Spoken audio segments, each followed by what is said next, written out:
Assalamualaikum warahmatullahi wabarakatuh.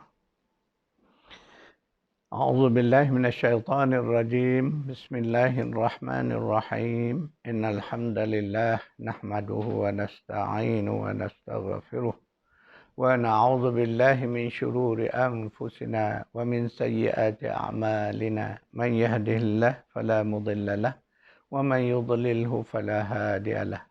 Asyhadu an la ilaha illallah wahdahu la syarika lah wa asyhadu anna Muhammadan abduhu wa rasuluh.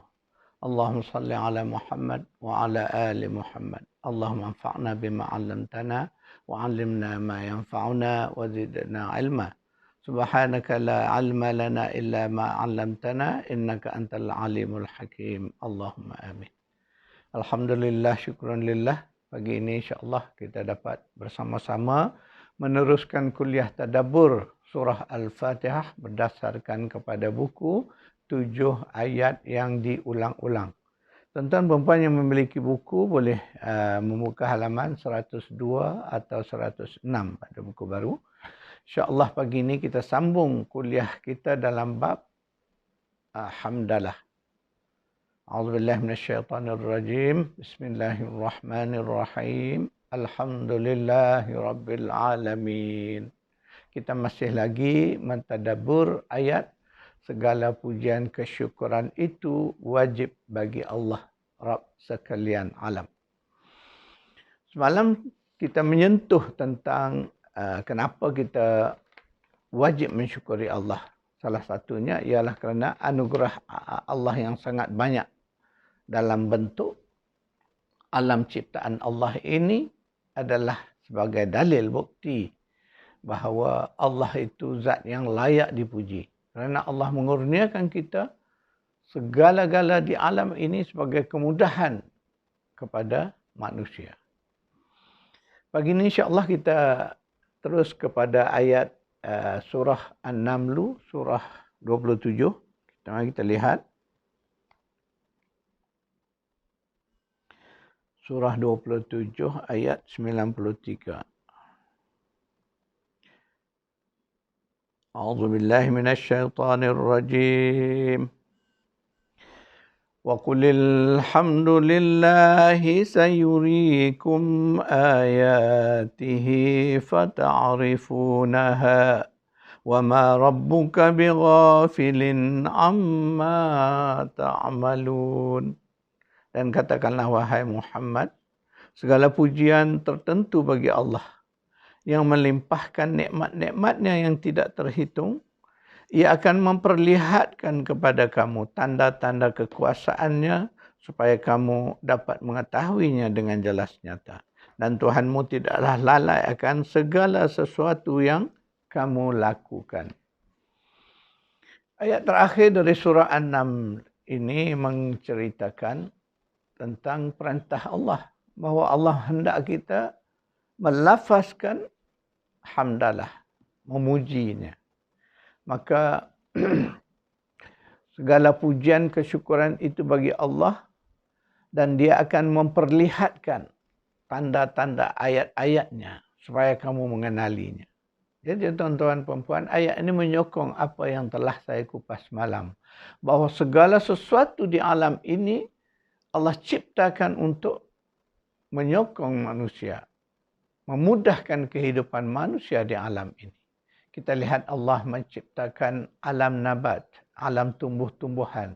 Semuanya untuk kepentingan manusia, supaya alam tumbuhan ini menjadi sumber rezeki manusia, sumber ubat-ubatan kepada manusia. Tidak ada sesuatu yang dianggap sia-sia. Seperti mana kata ulul albab semalam, bahawa Maha Suci Tuhan, tidak ada sesuatu yang kau jadikan di bumi ini, sesuatu yang sia-sia. Alam tumbuhan semuanya ada manfaat. Cuma ketika mana kita tidak tahu, maka timbullah tanggapan bahawa ada tanaman-tanaman yang tidak kita rasa dia menyusahkan hidup kita. Sebenarnya setiap sesuatu ada manfaatnya. Cuma ilmu kita yang tidak sampai untuk kita mengetahui apakah manfaat semua tumbuh-tumbuhan yang Allah adakan. Sama juga dengan binatang. Allah ciptakan binatang itu untuk kemudahan manusia. Sebahagiannya disebut sebagai al-an'am dalam bahasa Arab. Binatang secara umum disebut sebagai al-hayawan. Tetapi untuk binatang tertentu disebut al-an'am. Allah beri satu surah dalam Al-Quran namanya Suratul An'am. Mana an'am ini ialah binatang ternakan. Binatang yang Allah dah cipta dia, fitrah dia sesuai untuk kita ternak. Makna dia binatang yang jinak. Contoh, ayam, itik, lembu, kerbau, kambing, kuda, unta. Apa sajalah binatang yang kita boleh ternak. Itu dimasuk dalam kategori al-an'am. Jadi binatang macam al-an'am ini adalah memang Allah ciptakan khusus untuk kemudahan manusia. Cuba pernahkah kita terfikir bagaimana kalau semua binatang ni liar? Tidak jinak. Mungkinkah kita dapat memelihara mereka ini? Sudah tentu dia tidak jadi al-an'am. Sebab al-an'am ni binatang yang sudah Allah ciptakan dengan fitrah, dengan insting dia. Sesuai dia hidup dengan manusia. Jinak, sifat jinaknya kepada manusia. Maka kita mudahlah untuk kita memelihara sebagai binatang ternakan. Jadi daripada al-an'am ini, Allah jadikan pula kemudahannya apa yang kita dapat. Pertama kita dapat makanan, daging. Kemudian dapat minuman, susu. Kemudian dapat segala-galanya bahan daripada binatang dapat dimanfaatnya. Kulit, bulu. Malahan tulang. Dulu, zaman dahulu, tulang mungkin tidak ada apa manfaat. Tapi hari ini ingat tuan-tuan perempuan. Kita mendapat sumber gelatin adalah daripada tulang binatang ternakan. Kita dapat gelatin halal ini datangnya dari tulang-tulang lembu yang disembelih dengan secara sah. Kemudian diproseskan untuk menghasilkan gelatin. Lihat betapa Allah ciptakan binatang tu semua bahagian daripada tubuh binatang akan ada manfaat. Demikianlah. Di situ tu sebab disebut dalam ayat tadi, dalam ayat surah An-Naml, surah semut tadi Allah ceritakan bahawa Allah kata dia akan memperlihatkan kepada kamu ayat-ayat dia. Jadi semakin hari semakin maju berkembangnya ilmu, teknologi, akhirnya kita menemui lebih banyak lagi manfaat-manfaat yang datang daripada semua ciptaan Allah ini. Itulah maknanya kita kena berfikir. Dengan berfikir itu kita akan nampak apa yang Allah sebut sebagai ayat-ayat dia. Itulah ayat-ayat itu merujuk kepada ayat-ayat yang tidak tertulis. Ataupun disebut sebagai ayatul kauniyah. Ayat-ayat yang terbentang. Itulah alam ini. Sekarang mari kita lihat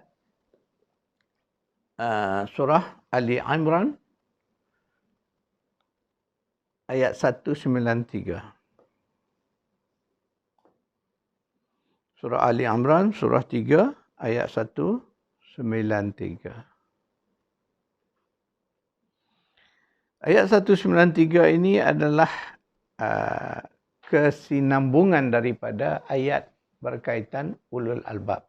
Semalam kita dah membaca ayat 190, 191, iaitulah ayat-ayat tentang ulul albab. Jadi yang kita nak baca ni adalah sambungan daripada doa ulul albab. A'udzubillahi minasyaitonirrajim. Rabbana innana sami'na munadiyan yunadi lil iman an aminu bi rabbikum fa amanna. Rabbana faghfir lana dhunubana wa kaffir 'anna sayyi'atina wa tawaffana ma'al abrar. Rabbana, wahai Tuhan kami, innana, sesungguhnya adalah kami, sami'na, kami telah mendengar. Kami telah mendengar seruan.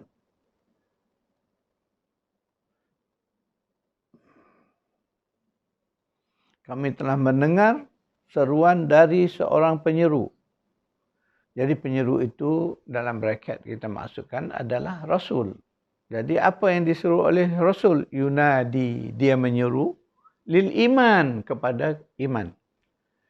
Jadi suruhannya berbunyi, an aminu bi rabbikum, hendaklah kamu semua beriman kepada Rabb kamu. Fa amanna, maka kami pun beriman. Tuan-tuan perempuan nak baca ayat ni kena membaca dengan teliti, faham kaedah susunan bahasanya. Sebab dalam bahasa ni doa makna dibaca oleh seorang hamba, itulah ulul albab, berdoa kepada Tuhannya. Jadi sebutannya itulah, wahai Tuhan kami, innana, sesungguhnya kami ini, sami'na, kami telah mendengar, munadian, iaitu suara seruan dari seorang penyeru. Yunadi, dan dia, penyeru itu Rasul maksudnya, dia menyeru, yunadi lil iman, dia menyeru kami ini kepada iman. Kemudian, apakah seruan itu? Seruannya ialah, an aminu bi rabbikum, maka hendaklah kamu semua beriman kepada Rabb kamu. Itulah seruan daripada Rasul. Fa amanna, maka kami pun beriman. Rabbana, wahai Tuhan kami, faghfir lana, ampunilah dosa-dosa kami, zunubana, wa kaffir anna, dan hapuskanlah daripada kami, sayyiatina, segala keburukan kejahatan kami, wa tawaffana ma'al abrar, dan engkau wafatkanlah kami bersama golongan abrar. Jadi golongan abrar ini siapa? Orang yang tinggi tingkatannya di sisi Allah. Sebelum ini saya dah buat satu carta tingkatan kita ni, dari seorang Muslim, seorang mukmin meningkat menjadi seorang yang bertakwa, meningkat lagi menjadi seorang yang muhsin, meningkat lagi menjadi orang yang abrar. Itulah golongan abrar ni, golongan yang terpilih. Jadi yang kita nak faham bahawa di dalam doa yang dibaca oleh ulul albab menggambarkan bahawa iman itu adalah suatu anugerah yang sangat besar kepada mereka, kepada golongan ulul albab tadi. Sebab apa? Sebab itu dalam lafaz doanya mereka menyebut tentang mereka beriman. Dan ayat ini juga dulu menjadi dalil kita bahawa kita boleh bertawassul dengan menyebut kebaikan-kebaikan kita. Jadi kebaikan-kebaikan ulul albab ini apa? Mereka beriman. Mereka respon kepada seruan iman yang dibawa oleh para rasul. Jadi kita juga, setelah kita sekarang beriman, kita boleh jadikanlah bahawa sifat kita sebagai orang beriman ini sebagai wasilah kita ketika berdoa kepada Allah. Itu maksud daripada ayat ini. Dan dari segi lafaz kesyukuran itu, di sinilah menggambarkan bahawa ulul albab ini golongan yang mampu membaca ayat-ayat Allah. Yang disebut sebagai ayat kauniyah tadi, mereka baca, mereka faham. Bila lihat binatang ternak, seperti saya sebut tadi, dia melihat seluruh manfaat yang dapat daripada binatang ternak. Maka mereka bersyukur kepada Allah. Melihat alam, melihat ciptaan alam, fenomena alam ini, mereka bersyukur kepada Allah. Maka keluarlah daripada lafaz, daripada lisan mereka itu lafaz hamdalah, memuji Allah.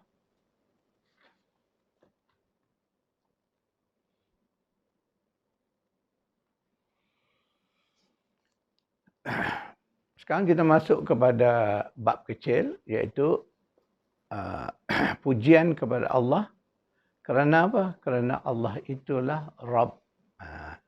InsyaAllah kita akan melihat dalil dalam surah Al-Baqarah ayat 163.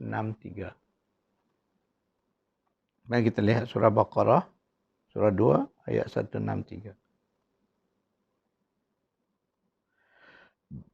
A'udzu billahi minasy syaithanir rajim. Wa ilahukum ilahu wahid. La ilaha illa huwar rahmanur rahim. Dan ilah kamu itu ialah ilahun wahidun, ilah yang Maha Esa. La ilaha illahu, tiada ilah selain Dia. Dia yang bersifat Ar-Rahmanur Rahim. Itulah dianya yang bersifat Rahman dan Rahim. Ingat balik kaedah kita menterjemah dulu. Sebab itu kena faham konsep ilah. Jadi ilah ini, saya ulang balik, itulah dia ciri kalau belajar tauhid disebut tauhid uluhiyah. Maknanya kita mengesahkan Allah. Dan Allah ajar kita kaedah dia. Inilah tauhid yang Allah ajar. Allah kata, wa ilahukum, dan sesungguhnya ilah kamu itu ialah ilahun wahidun.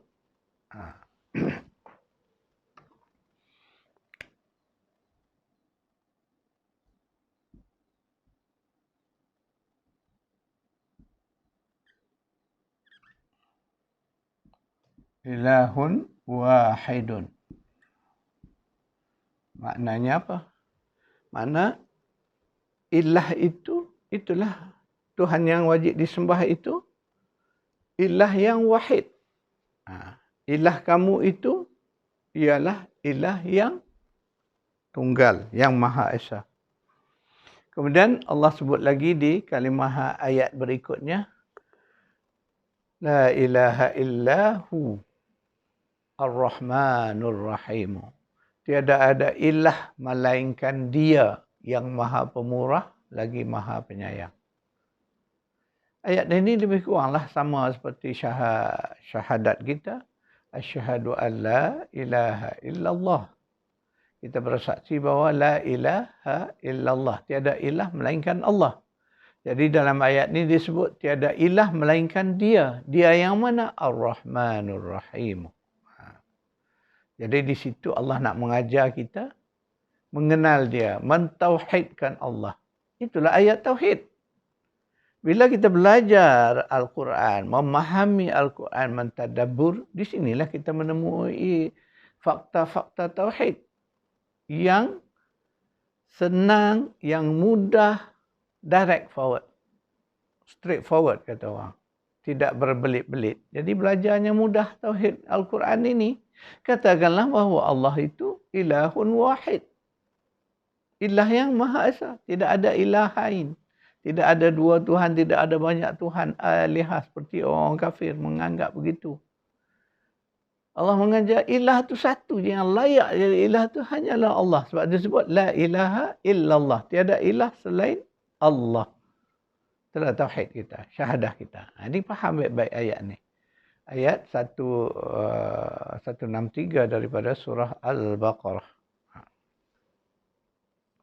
Jadi lafzul jalalah merujuk kepada Allah, Tuhan yang kepadanya lah kita mengabdikan diri. Sebab tu bila disebut ilahun, maknanya itulah dia Tuhan yang kita manusia ni menyembah dia. Mengabdikan diri kepada dia. Berdoa meminta kepadanya. Seperti yang kita sebut nanti di dalam ayat berikut di surah Al-Fatihah tadi, yang lafaz yang kita ulang-ulang. Iyyaka na'budu wa iyyaka nasta'in. Hanya kepada Engkau lah sahaja ya Allah kami mengabdi diri kami, dan hanya sahaja kepada Engkau lah ya Allah kami mohon pertolongan. Jadi di situlah menjelaskan konsep ilah tadi. Mana ilah tu Allah itu tempat kita menyembah dia. Minta tolong kepadanya. Tempat kita bertawakal menyerah diri kepadanya. Itulah konsep tauhid tadi. Itu disebut tauhid uluhiyah.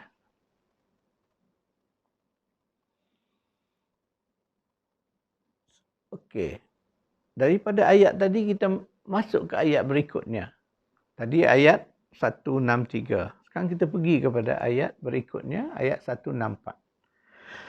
Inna fi khalqis samawati wal ard wa ikhtilafil laili wan nahar wal fulki allati tajri fil bahri bima yanfa'un nas wa ma anzalallahu minas samai mimma فأحيا به الأرض بعد موتها وبث فيها من كل دابة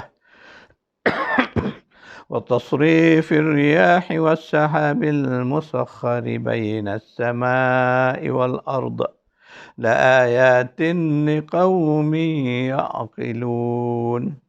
Ayat 164 ni panjang sikit tuan-tuan dan puan. Tapi mari kita lihat apa yang Allah nak cerita di sana. Allah kata sesungguhnya pada ciptaan patala langit dan bumi, kemudian pada peralihan malam dan siang, pada kapal-kapal yang berlayar di lautan membawa segala manfaat bagi manusia, dan apa yang Allah turunkan dari langit berupa air, dengannya Allah hidupkan bumi yang telah mati. Dan Allah sebarkan wabassa fiha min kulli dabbah, dari segala jenis binatang merayap melata. Wa tasrifir riyahi was sahab, dan Allah menggerakkan awan dengan tiupan angin di antara langit dan bumi. Semua itu merupakan ayat kepada kaum yang berfikir. Ayat, ingat tadi, 163 yang mula kita baca, wa ilahukum ilahun wahid. Allah nak ceritakan tentang uluhiyahnya Allah. Di dalam ayat 164 ini, Allah nak menceritakan tentang rububiyahnya Allah. Nampak, lihat di situ betapa indahnya susunan ayat ini. Satu ayat uluhiyah, berikutnya disokong dengan ayat rububiyah. Ingat baik-baik, rububiyah ini adalah juga Allah, tetapi Allah dalam bentuk Rabb. Mana bila disebut Rabb tadi, menggambarkan bahawa Allah itu, ingat balik 3 ciri Rabb, mencipta, memiliki dan memerintah seluruh ciptaannya. Itulah Rabb. Inilah ayat rububiyah. Sebab Allah cerita apa? Pertama kita lihat. Kita kena tulis baru kita nampak.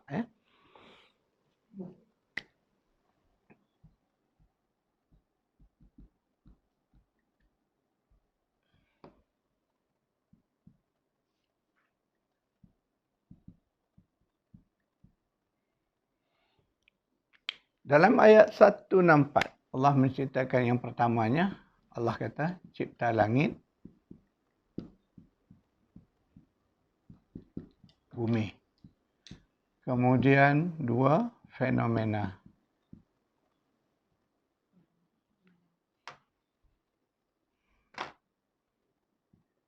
Fenomena malam siang. Ketika kapal-kapal berlayar di lautan, al-fulkil lati tajri fil bahri bima yanfa'un nas. Kemudian air hujan yang turun dari langit. Kemudian air yang menghidupkan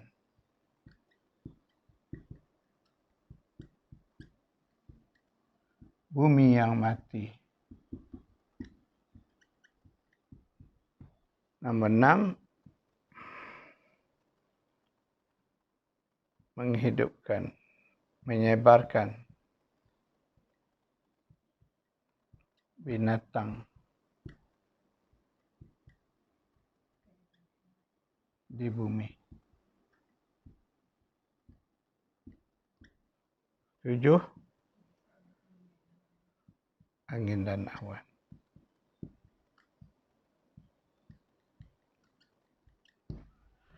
Tuan-tuan perempuan, mari kita lihat bagaimana Allah nak mencerita, menggambarkan ciri-ciri rububiyah tadi di dalam ayat 164 tadi. Allah sebut 7. Banyak sebenarnya, tetapi Allah sebut dalam ayat ni 7. Perkara besar pertama Allah suruh kita lihat, baca. Sebab tu di ayat terakhir Allah sebut Allah sebut sebagai la ayat. Semua ni 7 ni benar-benar merupakan ayat Allah. Sebab tu la ayat. La tu memberi menunjukkan mana benar-benar, pasti. Mana harfun taukid tu di situ, la tu. Benar-benar Allah kata merupakan ayat aku. Ayat apa tadi? Inilah ayat-ayat kauniyah. Mana Allah kata, ia benar-benar merupakan ayat aku kepada siapa? Kaum yang nak berfikir. Tetapi kalau kita ni tak berfikir, semalam saya sebut bab cerita membaca berfikir tu. Kalau kita tak berfikir, kita tak nampaklah yang 7 ini sebagai Allah kata ayat-ayat aku, tanda-tanda kekuasaan aku. Jadi 7 tu apa? Langit bumi, malam dan siang, kapal-kapal yang berlayar di lautan, air hujan yang turun dari langit. Kemudian Allah kata air itu dapat menghidupkan bumi yang mati. Kemudian dengan air itu juga Allah menyebarkan binatang melata di bumi. Kemudian Allah suruh kita lihat angin dan awan. Angin ni menggerakkan awan, mengumpulkan awan, daripada situlah turunnya hujan. Pernahkah kita mengkaji ini? Kalau kita boleh memahami, berfikir dan membaca ayat-ayat 7 ayat tadi, insya-Allah kita akan lebih kenal Allah tu sebagai Rabb. Waktu itulah baru kita alhamdulillah, kita akan bersyukur kepada Allah kerana nampak jelas bagaimana Allah memberi kita nikmat melalui seluruh ayat-ayat Allah. Ini 7 saja tuan-tuan dan puan yang Allah jelas di dalam ayat 164. Tetapi di dalam ayat-ayat lain, di dalam surah-surah lain banyak lagi Allah cerita tentang ayat. Mudah saya nak melihat di mana ayat Allah nak menceritakan ayat-ayat ni ketika Allah ceritakan tentang alam ini, tentang ciptaannya. Baik dia cerita bab binatang ke, dia cerita bab siang malam ke, dia cerita bab guruh. Sebab tu dalam Quran ni ada satu surah namanya surah Ar-Ra'd, surah guruh, surah 13. Ya. Kemudian banyak lagi yang Allah ceritakan tentang alam. Kita melihat surah Al-Quran itu sendiri sudah menjelaskan bagaimana Allah hendak kita ni membaca ayat-ayatnya. Allah sebut tentang malam, datang surah Al-Lail. Allah suruh kita melihat waktu duha, datang surah Al-Duha. Kemudian datang surah bulan Al-Qamar, surah bintang An-Najmu, surah matahari Asy-Syams. Semua itu merupakan ciptaan-ciptaan Allah dan itulah ayat-ayat Allah. Tetapi Allah sebut ayat itu hanya mampu dibaca di kalangan orang yang berakal. Yang sanggup berfikir, melihat, memerhati, tazakur, tafakur, ta'akul. Nah, makna dengan menggunakan ciri-ciri ini baru kita mampu membaca ayat-ayat Allah tadi. Lihat, Al-Quran banyak menyebut tentang ayat kauniyah ini. Kerana apa? Kerana dari situlah akhirnya kita mengenal Allah itu sebagai Rabb. Itulah konsep Rabb tadi. Makna dengan melihat alam ni kita sedap. Semua alam ni termasuk diri kita ni Allah yang cipta. Kemudian semua makhluk ini Allah yang punya. Lahul mulku. Baginya lah segala kekuasaan di langit dan di bumi. Kemudian Allah menyebut juga bahawa Dia yang mengurus tadbir, memerintah seluruh alam ini. Maka Allah itulah Rabb. Maka sebab itulah bila kita memuji, kita menyebut ni. Alhamdulillahi Rabbil Alamin. Segala pujian kesyukuran kami ini wajib bagi Allah, Rabb kepada seluruh alam ini. Tuan-tuan puan-puan, jelas. Saya percaya tuan-tuan dan puan nampak jelas bagaimana. Sebab itulah ayat ini, ayat 164 ni berurutan dengan ayat 163. 163 Allah nak ceritakan uluhiyah dia. Sebab tu Allah kata, wa ilahukum ilah. Allah sebut dengan menggunakan lafaz ilah. Supaya kita faham konsep uluhiyah Allah. Bahawa ilah kamu itu ialah ilah yang Maha Esa. Ilahun wahid. Dalam surah Al-Ikhlas, surah 112, Allah menyebut, katakanlah, huwallahu ahad. Dialah Allah yang Maha Esa. Allah sebut Allahu ahad. Dalam ayat ini, Allah sebut, ilahun wahid. Samalah maknanya, keesaan Allah. Tunggalnya Allah itu. Jadi kita dapat faham, kenapa dua ayat ini diletak beriring-iringan supaya kita faham. Itulah konsep nak belajar, nak memahami tauhid uluhiyah rububiyah Allah. Jelas, mudah, sederhana. Berpeganglah kepada tauhid ini. Ya. Kemudian dalam ayat yang 163 tu ada tauhid asma dan sifat sekali disertakan. Iaitu sebab di akhir dia sebut la ilaha illa huwar rahmanur rahim. Ar-Rahmanur Rahim itu ialah asma dan sifat Allah. Kan jelas, mudah. Itulah tauhid cara Al-Quran. Tuan-tuan perempuan, kita dah baca beberapa ayat. Sekarang mari kita melihat satu lagi ayat di dalam surah 6.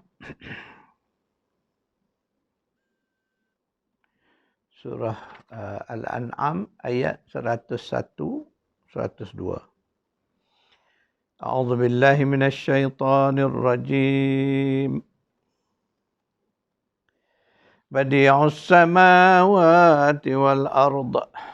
Anna yakunu lahu waladun wa lam takun lahu sahibah. Wa khalaqa kulla syai' wa huwa bikulli syai'in alim. Dzalikumullahu rabbukum la ilaha illahu khaliqu kulli syai'in fa'buduh wa huwa ala kulli syai'in wakil. 101. Badi'us samawati wal ard. Badi' mencipta. Allah dialah yang menciptakan patala langit dan bumi. Anna yakunu lahu walad wa lam takun lahu sahibah. Bagaimanakah ia nak mempunyai anak sedang ia tidak mempunyai isteri?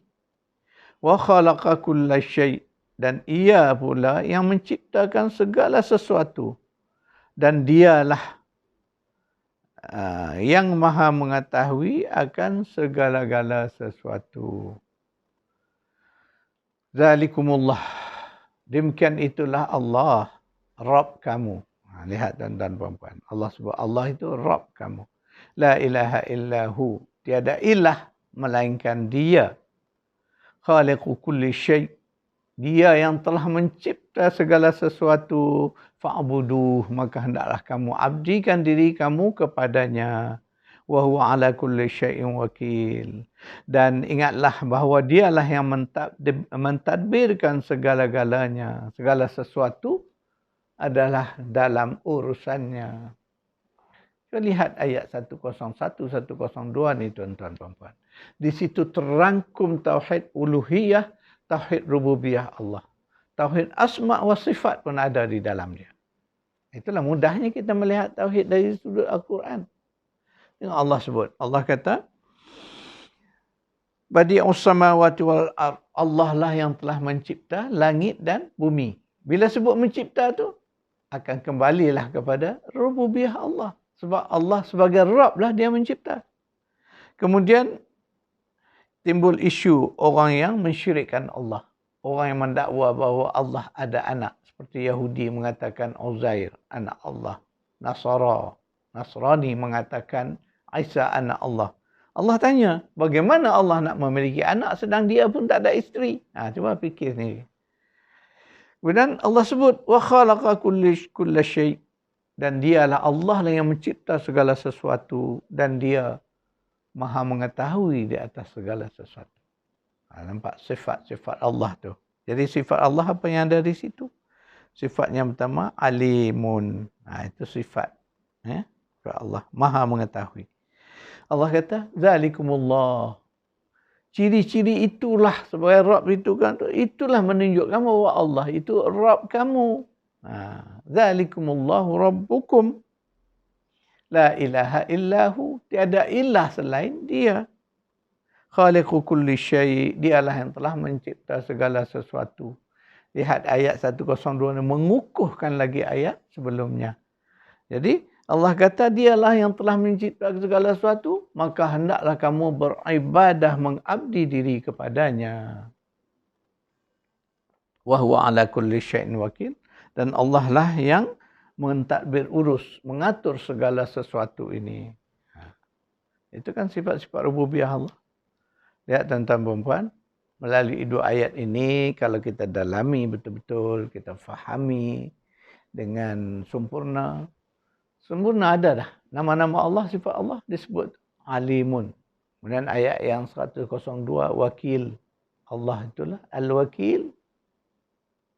penjaga kita, pengatur seluruh alam ini, pentadbir seluruh alam ini, itulah Al-Wakil.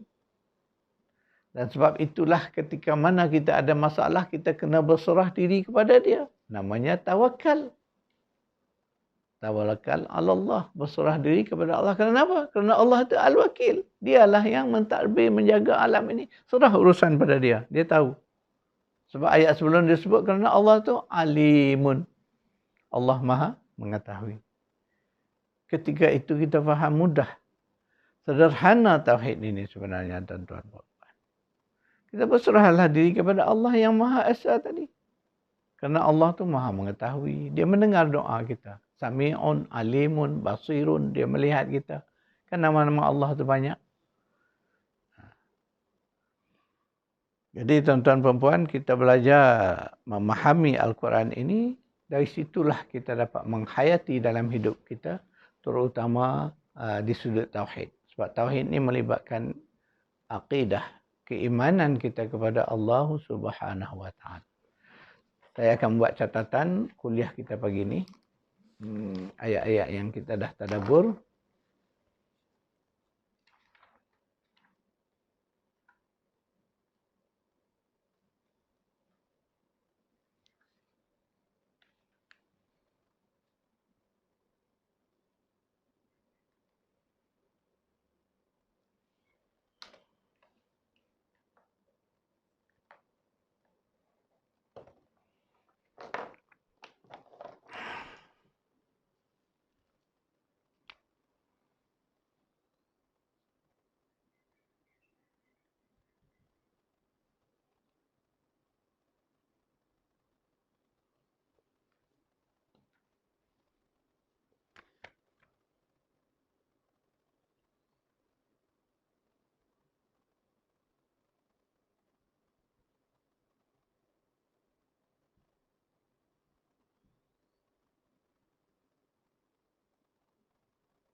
Tuan-tuan perempuan, itulah ayat-ayat yang kita tadabbur sepanjang kuliah kita pagi ini. Dan saya berharap tuan-tuan perempuan melalui kuliah pagi ini dapat memahamkan lagi, mengukuhkan kefahaman kita terhadap konsep tauhid. Itulah tauhid uluhiyah, tauhid rububiyah, tauhid asma' dan sifat. Itulah yang ada di dalam Al-Quran. Sekadar itu dulu, kita berjumpa lagi besok hari insyaAllah. A'udzubillahi minasyaitonirrajim. Bismillahirrahmanirrahim. Alhamdulillahi rabbil alamin wassalatu wassalamu ala asyrafil anbiya'i wal mursalin wa ala alihi wa sahbihi ajma'in. Allahumma arhamna bil Qur'an waj'alhu lana imaman wa nuran wa hudan wa rahmah. Allahumma dzakirna minhu ma nusina wa 'allimna minhu ma jahilna warzuqna tilawatahu ana al-lail wa atraf an-nahar waj'alhu lana hujjatan ya rabbal alamin. Rabbana atina fid dunya hasanah wa fil akhirati hasanah wa qina 'adzaban nar. Sallallahu ala Muhammad wa ala alihi wa sahbihi ajma'in. Walhamdulillahi rabbil alamin.